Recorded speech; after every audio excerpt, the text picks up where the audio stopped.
अब गुरु शांत हो गया। कृष्ण तू बहुत शांत रहा, तूने मेरा क्रोध बर्दाश्त कर लिया। गुरुदेव मेरे लिए तो आशीर्वाद है। हाँ आशीर्वाद है तेरे लिए। बात सुन, तेरा सारा शरीर जल गया, कोई बात नहीं गुरुदेव। ये जो मैंने तेरे सिर पे खीर डाली, तेरा शरीर जल गया। जा आशीर्वाद देता हूं, युद्ध भूमि में तेरे शरीर के ऊपर कोई शस्त्र नहीं लग सकेगा, कोई हथियार नहीं लगेगा, कोई तीर भाला तलवार कोई चीज तेरे ऊपर कोई वार कर ले, तेरे शरीर के ऊपर लगेगी नहीं। जाओ, पर एक बात ध्यान रखना, तेरे पांव के तलवे नहीं जले, तेरे पांव के तलवे नहीं जले, इनको बचा के रखना। वार होगा तो यहां से होगा तेरे ऊपर। वो गुरु का क्रोध क्या बना, वरदान बना ना। देखो कि तेरे ऊपर कोई भी शस्त्र है, चाहे वो इंद्र का वज्र भी क्यों ना हो, कुछ भी हो, कोई शस्त्र तेरे ऊपर लग नहीं सकेगा, तेरे शरीर को छूकर नीचे गिर जाएगा। कितनी क्षमा थी कृष्ण में, कितनी सहजता थी, कितना संभाव था। कोई बात नहीं, गुरु हैं, दंड दे रहे हैं, इसमें भी मेरा कोई भला ही होगा, और भला निकला। अब ये तो वरदान अगर कोई हाथ जोड़ के मांगे, गुरु जी मेरे को वरदान दे दो, ऐसे मिल सकता है क्या? ऐसे तो नहीं मिल सकता। उसका तो तरीका ये निकला, न कुछ ये सोचा भी गया होगा, न दुर्वासा नहीं सोचा होगा कि मैं इसके साथ ये करूं। ये तो जो कुछ था, उनको क्रोध आया, उन्होंने कर दिया। अब संभले, क्रोध शांत हुआ, तो अब हुई बात कि इसको इतनी बड़ी सजा दे दी, अब कुछ आशीर्वाद भी दो और कहा जाओ तेरे को मैं वरदान देता हूँ, तेरे शरीर के ऊपर हथियार नहीं लगेगा। और कोई बता दे पूरी कृष्ण कथा में, महाभारत में कहीं भी कृष्ण को कोई हथियार लगा हो, कहीं पर तीरों के बीच में रहे, सब कुछ रहा, उनको नहीं लगा कोई भी शस्त्र। और अंत में जब लगा तो कहाँ लगा? बोले इनको बचा के रखना। दुर्वासा ने पहले कहा था ये जले नहीं, अगर ये भी जल जाते फिर तेरे ऊपर कभी कुछ नहीं होता। बंधुओं, ये क्षमा है। क्षमा बहुत बड़ा गुण है। धर्मशास्त्र के अंदर इसकी बहुत महत्ता बताई है। भगवान महावीर क्षमावीर थे, कितने कष्ट दिए, शांत रहे, कर्मों के निर्जरा होती गई और फिर केवल ज्ञान को प्राप्त किया। क्षमा बहुत बड़ी साधना है। ये ऐसी कोई साधारण सी घटना विशेष नहीं है, ये साधना है। कितना कोई पीड़ा दे, कष्ट दे, और क्षमा भाव रखना, उस समय में उसका कितना बड़ा फल होता है। श्री कृष्ण के अंदर मैं गुणों की बात कर रहा था, आखिर वो 3 खंड के राजा थे, कोई मजाक है? होगा साधु बाबा मोटा बता चले आया, आकर के मुंह अपना जला लिया, मेरे को पालंब करता। गुस्सा करने के लिए तो बहुत सारे मैटर थे, बहुत सारी बातें थी, पर किया तो नहीं। कितना बड़ा गुण था उनके अंदर, इस क्षमा का, और उस गुण के कारण से इतनी बड़ी उपलब्धि भी प्राप्त की, इतनी बड़ी बात हुई, और इतना बड़ा वरदान उन्हें प्राप्त हुआ। जीवन में है क्या? इसी उत्तराधीन सूत्र में आता है, कुछ होते हैं वाचा वीर, शब्द आया उत्तराधीन के अंदर। वाचा वीर वो होते हैं जो बातें तो बहुत बनाते हैं, काम कुछ नहीं करते, बस बोलने बोलने के। उनको वाचा वीर कहा, वह बातें बातें करते हैं, गुण नहीं होता। और जिसमें गुण हो, जो कह रहे हैं, पहले वो अपने जीवन के अंदर हो, वो महापुरुष होते हैं। जिनमें जो कह रहे हैं वो बात, वो गुण, वो कथन अपने जीवन के अंदर है, तो मैं कह रहा था आपको, वो महापुरुष होते हैं। और बाकी तो वाचा वीर हैं, बातें तो किससे कितने करवा लो, गढ़वा लो, उपदेश दिलवा लो, भाषण दिलवा लो, कुछ करवा लो, ये तो बहुत हो जाते हैं। पर महापुरुष तो तब होंगे जो कह रहे हैं वह अपने जीवन के अंदर भी। गीता में कहा गया, सेवा धर्मो परम गहनो योगी नाम अपगम्य। सेवा महान धर्म है और इतना बड़ा धर्म है यह, योगी जन भी इसके रहस्य को समझ पाने में सहज से सफल नहीं होते। सेवा धर्म है। अब ये मन मानने कोई तैयार नहीं होता। मतलब इसमें क्या धर्म की बात होगी भाई? सेवा कर दी, सेवा कर दी तो फर्ज है, कर्तव्य है, ठीक है, कर दी सेवा, उम्मीद करेंगे हम इसकी सेवा करेंगे, कभी ये हमारी सेवा कर देगा। एक ये बात है, और इसमें कौन सी बात है धर्म की? पर ये बात आपके कहने से तो नहीं बनेगी। ये तो सब धर्म ग्रंथों ने कहा, श्री कृष्ण ने कहा, भगवान महावीर ने वैयावृत्त को बहुत बड़ी बात बताई। कहा व्यवचीर्ण बनते जीवे किम जने, भगवान महावीर की वाणी के अंदर कि वैयावृत्त सेवा का क्या फल होता है। व्यवचीर्ण जीवे तिथिर नाम कम्मं निबंधई। जीव तीर्थंकर नाम कर्म का बंद कर लेता है। किससे? बोलो, वैयावृत सेवा से तीर्थंकर बन जाता है। पर ये जो बात है ये आसान तो नहीं ना, सेवा करना बड़ा मुश्किल काम है। रोगी का एक नाम शास्त्र में आतुर आता है, आतुर। वैसे भाषा में तो इसका अर्थ जो है ना, आतुर जल्दबाज को कहते हैं। क्या आतुरता है, क्या जल्दबाजी है? तो जल्दबाजी जिसमें हो ना उसको आतुर कहते हैं। बहुत आतुर आदमी है, 1 मिनट नहीं रुक सकता, जरा सा धैर्य नहीं कर सकता, इतना आतुर है। लेकिन आतुर नाम शब्द शास्त्र में बीमार के लिए आता है। बीमार का आतुर का क्या मतलब हुआ? इसका कारण है, रोगी आतुर होता है, धैर्य नहीं होता रोगी में। एक तो चलो भाई एक आध दिन की साधारण सी बात हो नहीं, थोड़ा आदमी अगर कुछ दिन बीमार रह जाए धीरज नहीं रहता। पानी मांगा, पानी देना। अब पानी व्यक्ति जाएगा जहाँ पानी रखा है वहाँ बर्तन लेगा, गिलास लेगा, भरेगा, लेकर आएगा, कुछ तो समय लगेगा। अरे देना, अरे दे दो भाई, नहीं रहने दो, मैं तो ऐसे मर लूँगा। ये बीमार की भाषाएँ हैं। यानी इतने देर भी सब्र नहीं हुआ भाई। जब आदमी गया लेकर के आएगा, इतना भी सब्र नहीं हुआ। कोई चीज़ जरा सी थोड़ी सी देर हो जाए एकदम से बीमार को क्रोध आता है और कहता है भाई देना तो दे दो, नहीं रहने दो। इसलिए उसको आतुर कहा। बीमार का एक नाम क्या कहा?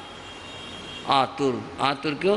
उसमें सहनशीलता नहीं होती, तत्काल जो उसका मन दुखी हो जाता है।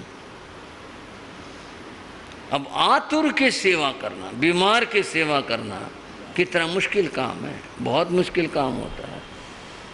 हमारे एक महान संत हुए, उनका नाम था तपस्वी श्री फकीर चंद जी महाराज। नाम सुना भाई आपने? सुना। एक बार श्रद्धा का परिचय दो। बोलो तपस्वी श्री फकीर चंद जी महाराज के। हमने दर्शन किए और मेरे पूज्य गुरुदेव योगीराज श्री राम जी लाल जी महाराज के परम मित्र थे। एक ही उस जमाने के थे।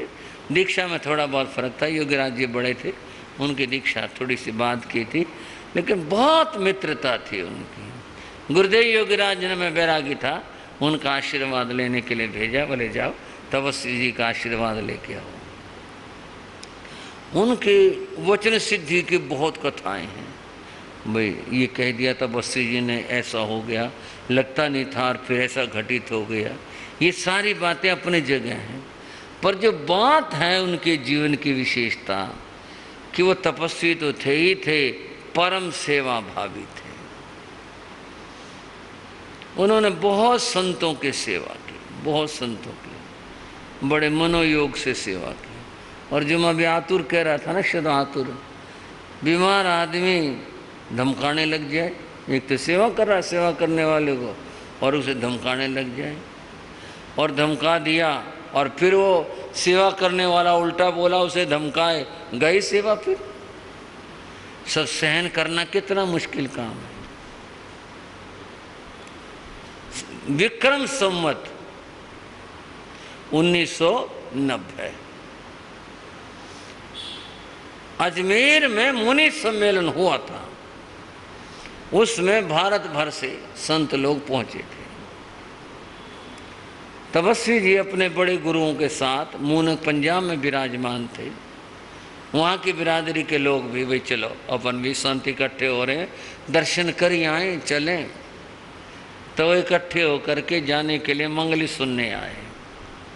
तपस्वी जी महाराज ने पूछा, क्या बात है भाई, इकट्ठे कहाँ चले? बता जी ऐसे सम्मेलन में संत हो रहे हैं, दर्शन करने। अच्छा, बड़ी अच्छी बात है भाई। भाई एक काम मेरा भी कर दो छोटा सा। हाँ महाराज फरमाओ, कृपा करो, क्या काम है? भाई वहाँ अपने काशीराम जी महाराज होंगे, मिलेंगे, उनसे ये कहना महाराज, ये घोषणा कर दो कि भारत भर में से कोई साधु बीमार हो, वृद्ध हो, जिसको सेवा की जरूरत हो, भाई उसको मूनक भेज दो, उसके सेवा की जिम्मेदारी मैं लेता हूं। श्रावकों, भाइयों बहनों, बताओ, अपनों की सेवा हो जाए ये थोड़ा है? अपने गुरुओं की, गुरु भाइयों की, औरों की, उनकी सेवा हो जाए और परिचित की हो जाए। भारत भर में से कहीं से भी कोई बीमार साधु, कोई वृद्ध साधु कोई हो, वो मूनक में भेज दो, सेवा करना मेरा काम। कितनी बड़ी बात है ये। उन लोगों ने समझा था कि सेवा धर्म है, उन्होंने समझा था इस बात को, तभी तो इतनी बड़ी बात कही। अन्यथा तो आदमी बसता है सेवा में, हम कैसे करेंगे, एक दिन हो गए, 2 दिन कर दें, बता रोजाना कैसे करें? घर में ही नहीं करते, अपने नहीं करते, अपने जा ही नहीं करते, और जो बच्चे अपने माँ बाप की नहीं उनसे सेवा होती, और इतनी सेवा की भावना। वासुदेव श्री कृष्ण ने कहा कि सेवा परम धर्म है, पर ये बात केवल कही नहीं, मैं उनके जीवन के बात के माध्यम से ये बात बता रहा हूं। एक प्रसंग आया कि जब युधिष्ठिर ने एक समारोह आयोजित किया, कोई समारोह था, अनेक समारोह होते राजाओं के और होते, कोई भी था, समारोह आयोजित किया और उसमें सारे मित्र प्यारे रिश्तेदार सबको निमंत्रण दिया आने का। श्री कृष्ण को तो देना ही था, बड़े सम्मान के साथ में उनको निमंत्रण दिया, आपने पधारना, आना है, और बोले मैं आऊँगा। समारोह का दिन आया तो व्यवस्था ये थी कि युधिष्ठिर सिंहासन पर बैठे थे, उनके अन्य भाई दाएं बाएं बैठे थे, और बहुत आदमी काम में लगे हुए थे, सब व्यवस्थाओं में लगे हुए थे। जब कोई राजा आता तो युधिष्ठिर खुद उसके स्वागत में आगे जाते और राजा से मिलते, जैसा जिसका, अगर वो छोटा है तो युधिष्ठिर के पाँव छूता, उठा के गले लगाते, हाथ मिलाते, जिसका जो जैसा व्यवहार था उसके अनुसार वो आने वालों का स्वागत कर रहे थे, मिलते बैठते, फिर भोजन के लिए जाते, ये व्यवस्था चल रही थी। सहसा रथ महल के आगे आके रुका, रथ को देखते पहले कृष्ण आ गए, एकदम से युधिष्ठिर उठे और आगे गए, उनके और भाई भी गए, सब जयकार करते हुए आगे तक, वहाँ से उन्हें लेकर के आओ महाराज। बहुत खुशी मनाई, बहुत खुशी हुई, भाई कृष्ण आ गए, अब तो सब काम पूरा हो गया, बहुत खुशी मनाई, लाए सिंहासन पर बैठाया। कृष्ण बोले युधिष्ठिर यहाँ बैठ, मेरे पास बैठ। नहीं महाराज मैं चरणों में बैठूंगा, मेरी जगह वहाँ नहीं, नहीं यहाँ बैठ, मेरे पास बैठ, पास बैठा लिया। राजी खुशी पहुँचे और सब ठीक है, अमुक अमुक ये सब और सब काम ठीक चल रहा है, ठीक चल रहा है, आपकी सब बड़ी कृपा है। मेहमान अधिकांश आ लिए, कुछ और आते ही होंगे, अब आप पधार गए ना, अब सब कुछ अच्छा है, ठीक है। और राजी खुशी पूछ कर 2-4 बातें, अच्छा युधिष्ठिर मेरे लायक कोई सेवा बताओ। कौन कहते हैं, जवाब दो, किसने पूछा? कृष्ण ने युधिष्ठिर को कहा, युधिष्ठिर और मेरे लायक कोई सेवा बताओ। युधिष्ठिर एक छोटे से क्षेत्र का स्वामी, वो 3 खंड के अधिपति, इतने बड़े सम्राट और इतने महान शक्तिशाली, और वो क्या करें, मेरे को कोई सेवा बताओ। उन्होंने तो पाँव पकड़ ली, महाराज आप पधार गए, इससे बड़ी कोई बात हो सकती है? सब आपकी कृपा से आनंद मंगल सब ठीक चला। अरे कोई तो काम बताओ, मैं आया हूँ, कुछ तो कहो, बीच में आपसे एक बात कर लूँ। श्री कृष्ण मेहमान बनकर आए थे, देखो उन्होंने बुलाया था, उनका समारोह था, मेहमान बन जाए, ठीक है उनकी रिश्तेदारी थी, पर मेहमान बनकर आए थे, आकर के उनको इसी तरह बैठाया था। आप भी कभी किसी के मेहमान बनते होंगे, कोई आपके यहाँ भी मेहमान बन कर के आता होगा, तब आपका व्यवहार उनके प्रति क्या होता है? ये कृष्ण वाला ही होता है कि हाथ जोड़ा, हाँ भाई साहब बोलो, कोई सेवा बताओ, कोई काम बताओ। एक तो ये व्यवहार है कि भाई आप उसके काम में हाथ बटाना चाहो, कुछ उसका काम करवाना चाहो, एक तो ये है, और एक ये है सब कुछ हो लिया, खा लिया, पी लिया, साथ ये इंतजाम है, ये खाना बनाया है, किसी के नुक्स निकाले। बहनों, सब्जी में नमक तो था ही नहीं, किसी का खाना खा के आए, फिर उसका दोष निकाले। जब कोई आपका दोष निकाले तो कैसा लगेगा? क्या इंतजाम था, क्या वहाँ पर खाना दिया था, क्या हुआ था? कभी किसी का दोष मत निकालो।